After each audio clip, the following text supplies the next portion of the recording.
ज़कात का हिसाब कैसे करेंगे, ज़कात कैसे निकालेंगे, बहुत आसान से आपको समझाऊंगा।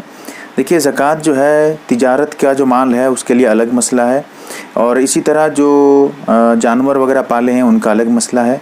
यहाँ पर तिजारत और जानवर को छोड़कर जो और चीज़ें हैं उन पे ज़कात की बात कर रहा हूँ। ज़कात सिर्फ 3 चीज़ों पे है, सोना, चांदी और जो आपके पास नक़द रुपए हैं, जो कैश वगैरह है, सिर्फ 3 चीज़ों पे। इसके अलावा किसी भी सामान पे ज़कात नहीं है। अब समझिए कि ज़कात कितना आप कैसे निकालेंगे। 40 रुपये में 1 रुपये, उसका हिसाब कैसे निकालते हैं। जैसे 40 रुपये है, उसमें 1 रुपये, 40 में 40 को तकसीम करेंगे तो 1 रुपये निकलता है, यानी 40 में 1 रुपये, 40वां हिस्सा कहते हैं इसको। अब हिसाब कैसे करेंगे, देखिए आपके पास सोना कितना रुपये है।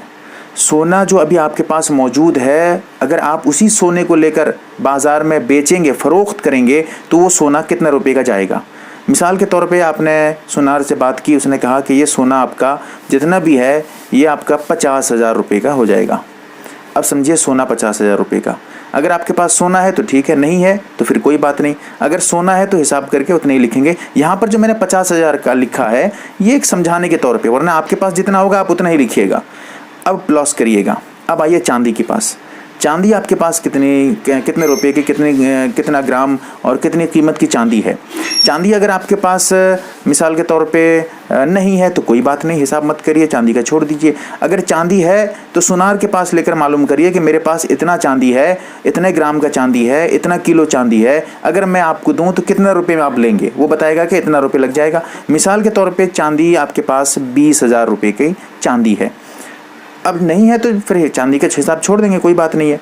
अब उसके बाद हिसाब करेंगे कैश, आपके पास कितना रुपए कैश है, बैंक में है या आप किसी और के पास रखे हुए हैं, जो भी है आपके पास नकद कितना रुपये मौजूद है। अब मिसाल के तौर पे आपने अकाउंट वगैरह में हिसाब किया, सब मिलाकर आपके पास कुल 1 लाख रुपये नकद मौजूद हैं। 1 लाख रुपये टोटल हो गया। अगर हिसाब करते हैं तो टोटल 1,70,000 रुपये सब कुछ मिलाकर हो गया, सोना, चांदी और नकद रुपये। अब आप कितना रुपए कर्ज लिए हुए हैं, यानी आप कितने रुपए के मकरूज हैं, जैसे लोन लिए हैं बैंक से, या फिर आप किसी आपके रिश्तेदार के पास, अहबाब के पास से कुछ रुपए आपने कर्ज लिया है। सबको हिसाब करके, कर्ज को हिसाब करके टोटल कर्ज जितना रुपए होगा उतना रुपए माइनस करेंगे। यहाँ देखिए माइनस दबा रहा हूँ। अब माइनस करेंगे, मिसाल के तौर पे आपने कर्ज लिया है 50,000 रुपये टोटल मिलाकर, वरना आप जितना लिए होंगे उतना हिसाब करेंगे। ये तो मैं एक समझाने के तौर पे आपको बता रहा हूँ, जो 50,000, 20,000 ये सब समझाने के लिए। अब टोटल देखिए हो रहा था 1,70,000, लेकिन जब कर्ज माइनस करते हैं तो बच रहा है अब 1,20,000 रुपये। तो अब 1,20,000 में, क्योंकि हमको 40 रुपये में 1 रुपये के हिसाब से निकालना है, तो इसीलिए अब तकसीम करेंगे 1,20,000 को 40 में। जब 1,20,000 को 40 में तकसीम करते हैं, 40 में तकसीम इसलिए कर रहे हैं क्योंकि 40 रुपये में 1 रुपये निकालना है। तो 1,20,000 को जब हम 40 में तकसीम कर देंगे तो उसी एतबार से पैसा हमारा निकल जाएगा। तो निकल रहा है कितना, 3,000 रुपये। यानी ज़कात अब हम निकालेंगे तो 3,000 रुपये की ज़कात हम पे ज़रूरी है। समझिएगा, 1,70,000 रुपये नहीं, 1,20,000। क्यों, वो भी समझने के लिए मैंने कहा कि ये जो है कर्ज वगैरह माइनस करेंगे, और ये मैंने मुख्तसर से बयान किया है, वरना पूरी तफसील, पूरी डिटेल्स चैनल पे मौजूद है। आप ज़कात का तरीक़ा बाय MARB दीनी मालूमात लिखकर सर्च कर सकते हैं। 20-22 मिनट की वीडियो, पूरी डिटेल्स, पूरी तफसील उसमें मौजूद है।